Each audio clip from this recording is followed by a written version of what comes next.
un día, un domingo, le dijo a la mamá, el hijo le dijo a la mamá: yo no quiero ir a esa iglesia. Yo no, porque son indiferentes, no me toman en cuenta, no me saludan. Yo no quiero ir a esa iglesia. No, definitivamente no. Y la mamá le quedó viendo y le dijo: tengo 3 razones por las cuales debes ir. La primera es domingo, y el domingo vamos a alabar a Dios, a bendecir a Dios. La segunda, tienes 45 años. Y la tercera, eres el pastor de la iglesia. Tienes que ir. Porque a veces como que no. Yo sé que a ustedes no les pasa, pero como que no queremos asistir. Hace unos días estuvimos asistiendo a un velorio. Y era una persona que yo conocí hace por lo menos unos 20 años o más, y nunca quiso aceptar de Jesús, nunca quiso abrir su corazón. Y yo cada vez que le veía, este hombre tenía gracia. Me acercaba y le decía: ¿cuándo?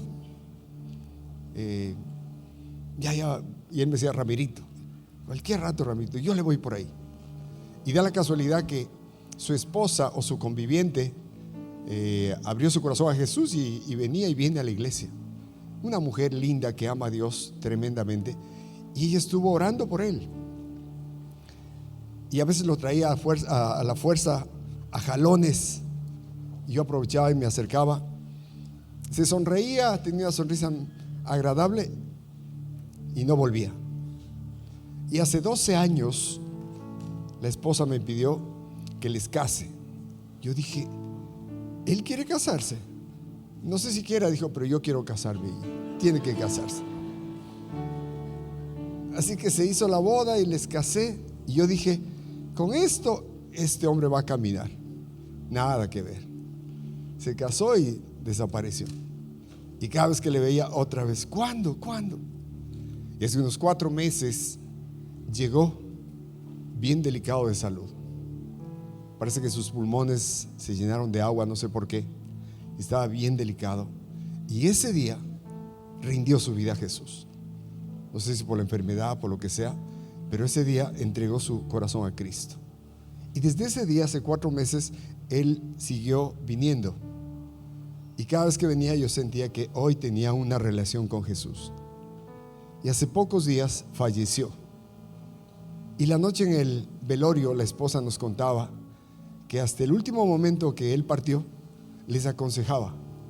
Un hombre que estuvo enredado en apuestas de gallos, en el boli, en tragos y todo, y que recién hace 4 meses abrió su corazón a Jesús. Antes de morir, unos pocos días, unos 8 días, estaba aconsejándoles que no se separen del Señor, que caminen con Él, que aconseje a los nietos que amen a Dios. Y cuando murió, dice que murió, se durmió y partió con el Señor.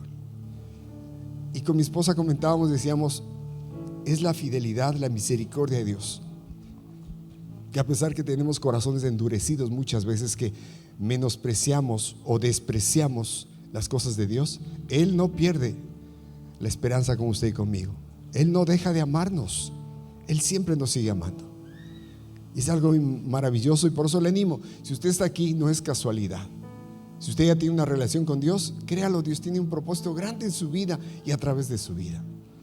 Esos seres queridos que tal vez hoy le desprecian, se burlan por ser cristiano, Dios va a alcanzar por su fe, por su fidelidad, porque usted busca de Dios.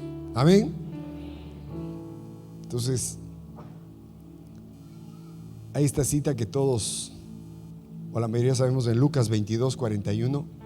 El Señor estaba muy triste, y dice en la NTV: se alejó a una distancia como de un tiro de piedra, es decir, unos 45 metros. Se arrodilló y oró: Padre, si quieres te pido que quites esta copa de sufrimiento de mí. Sin embargo, quiero que se haga tu voluntad y no la mía. El huerto de Getsemaní, que era en las afueras de Jerusalén, era el lugar en donde el Señor había tenido sus tiempos de intimidad con el Padre. Muchas veces Era un lugar muy conocido por el Señor, porque él iba ahí y se pasaba horas orando, buscando al Señor. Porque hay un principio: el Señor dejó de ser Dios, dejó su trono de gloria y se despojó de su realeza y se hizo hombre en la tierra, ¿no? Y como hombre, él sufrió dolor, tristeza, desprecio, lloró, sufrimiento terrible, y estuvo en la condición de pagar el precio que demandaba por nuestros pecados y errores. Entonces él le dice, en medio de lo que se avecinaba, aparte, ese Getsemaní debe ser también un lugar en el que usted y yo podamos tener, en el rincón de su dormitorio, en el lugar secreto de su oficina, no sé dónde sea. Si somos capaces de arrodillarnos, de humillarnos, de ser sinceros con Dios, de abrir el corazón y decirle: Señor, ayúdame, porque por mucho tiempo he sido orgulloso, yo no pido perdón, se me une el cielo y la tierra antes que reconocer mis errores, siempre trato de culpar a los demás, no puedo perdonar, guardo resentimientos de años, tal vez a mis padres no les he perdonado, a lo mejor la inmoralidad me tiene cautivada mi mente.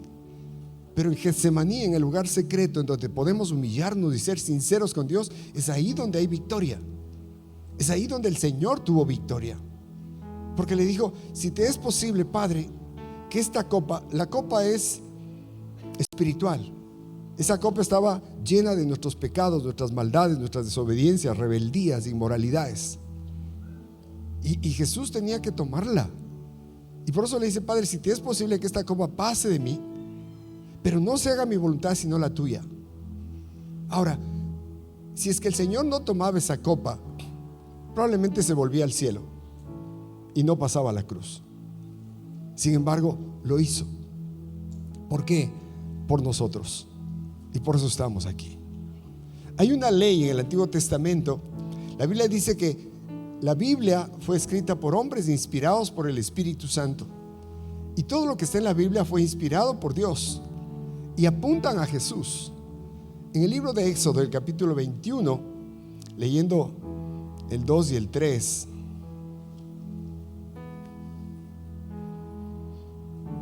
dice: si compras un esclavo hebreo, este podrá estar a tu servicio por no más de 6 años.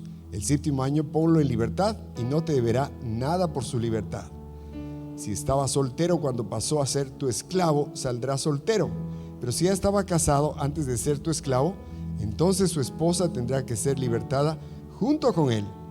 Si el amo le dio una esposa mientras era esclavo y tuvieron hijos o hijas, entonces solo el hombre saldrá libre el 7º año, pero su esposa e hijos seguirán siendo propiedad del amo.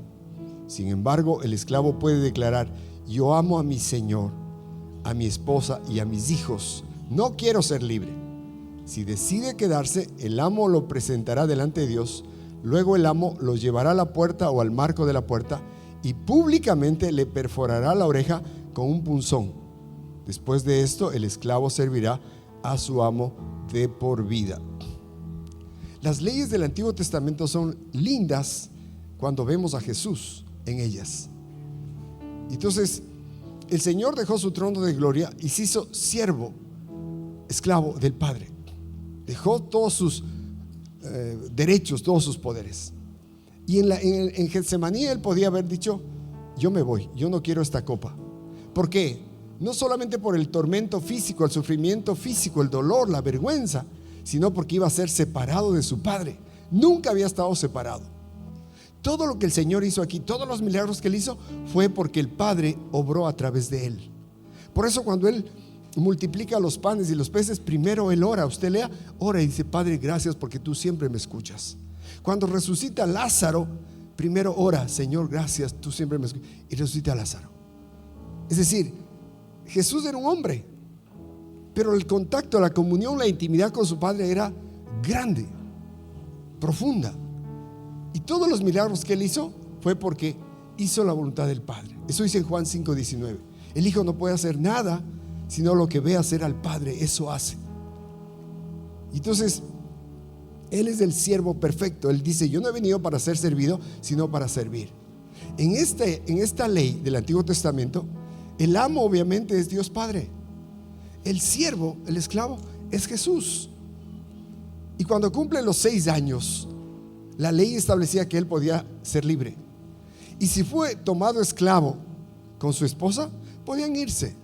Pero si el amo le dio esposa y tuvo hijos e hijas, entonces cuando llegó el año de la libertad, el 7º, podía irse a él, pero no su esposa y sus hijos, porque eran del amo. Pero si el esclavo, por amor a su amo, a su esposa, a sus hijos, decidía quedarse, había que perforarle la oreja con un clavo, con un punzón, y se debía guardar esa señal poniéndose algo, para que cuando le vean reconozcan que pudo ser libre, pero se quedó por amor a su amo, a su esposa y a sus hijos. Eso hizo Jesús. Los clavos en sus manos, en sus pies, la corona de espinas, la lanza en el costado, son las marcas de amor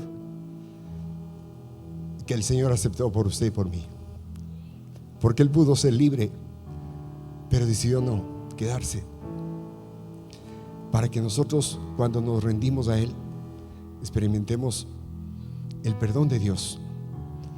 Por eso cuando Él está en la cruz, al último momento dice: Dios mío, ¿por qué me has desamparado? ¿Por qué me has abandonado? ¿Y sabe por qué? Nunca se había separado de su Padre, pero Dios le desamparó por todo el pecado que cargaba sobre él. Le dio la espalda a su Hijo Jesús para darnos a usted y a mí su rostro. Créalo, cuando usted y yo nos acercamos a Dios, Él sonríe cada vez que usted y yo le buscamos. A pesar de nuestros errores, pecados, cuando vamos a Él y nos humillamos, el Señor se alegra, se sonríe y dice: Hijo mío, te amo. Yo he estado tocando tu corazón para que vuelvas a mí, para que estés conmigo. Porque todo el castigo, todo el enojo, todo el odio contra el pecado se fue sobre Jesús. Y hoy usted y yo tenemos vía libre para, en cualquier situación, pecamos, fallamos, peleamos, mentimos, ofendimos, odiamos, etcétera. Cuando vamos al Señor, nos arrepentimos, siempre encontramos un rostro sonriente, siempre encontramos el amor de Dios dispuesto para usted, para mí. Siempre vamos a encontrar el abrazo del Padre para todo hijo e hija que va a la presencia de Dios. Amén.